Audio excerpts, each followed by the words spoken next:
RTI Live News. Ask for right. నమస్తే RTI Live News కి స్వాగతం. సాలూరు టౌన్ లో తహసీల్దార్ కార్యాలయం ప్రాంగణంలో ప్రతిష్టాత్మకంగా నిర్మించి తలపెట్టిన అన్న క్యాంటీన్ నిర్మాణం స్లాబ్ వరకు వచ్చిందని పై అధికారులతో అనగా SEPH, ENCPH లతో మాట్లాడినట్టు ఇతర అధికారులు ప్రభుత్వ చొరవతో బిల్లులు వచ్చిన వెంటనే అన్న క్యాంటీన్ నిర్మాణాన్ని పూర్తి చేసేందుకు ప్రయత్నిస్తున్నామని, అతి త్వరలో అనగా సాలూరు గ్రామ దేవత శ్రీ శ్యామలాంబ అమ్మవారి పండుగ సమయానికి అన్న క్యాంటీన్ ప్రారంభించడానికి గట్టిగా కృషి చేస్తామని Saluru municipal commissioner Bodapati Varaprasadarao RTI news కు తెలిపారు.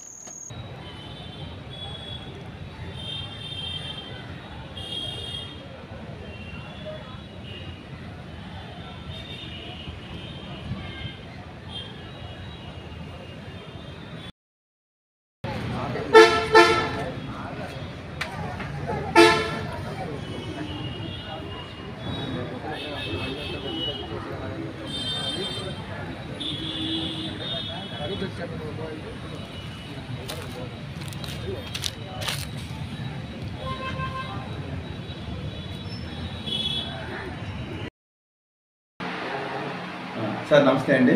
మన సాలూరులో శాంక్షన్ అయిన అన్నా క్యాంటీన్ వర్క్ని స్లాబ్ వేయడం వరకు జరిగింది.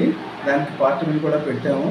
బిల్లు రిలీజ్ అవుతుంది. దాని విషయంలో మన SEPH గారితో ENC గారితో కూడా మాట్లాడాము. సార్ కూడా అమౌంట్ రిలీజ్ చేయడానికి ప్రయత్నాలు చేస్తున్నారు. అది అయిన వెంటనే మన పండుగ లోపలే అన్నా క్యాంటీన్ కూడా కంప్లీట్ చేయాలని ప్రయత్నాలు చేస్తున్నాము. దీని విషయంలో మరి మా అధికారులు కూడా మరి బిల్లు రిలీజ్ చేయడం విషయంలో కూడా అందరూ సహకరిస్తున్నారు. ఈ విషయం మేడం గారు కూడా చెప్పాము. బిల్లు రిలీజ్ అయ్యేలా చేస్తామన్నారు. అది రిలీజ్ అయిన వెంటనే కంప్లీట్ చేస్తాం సార్.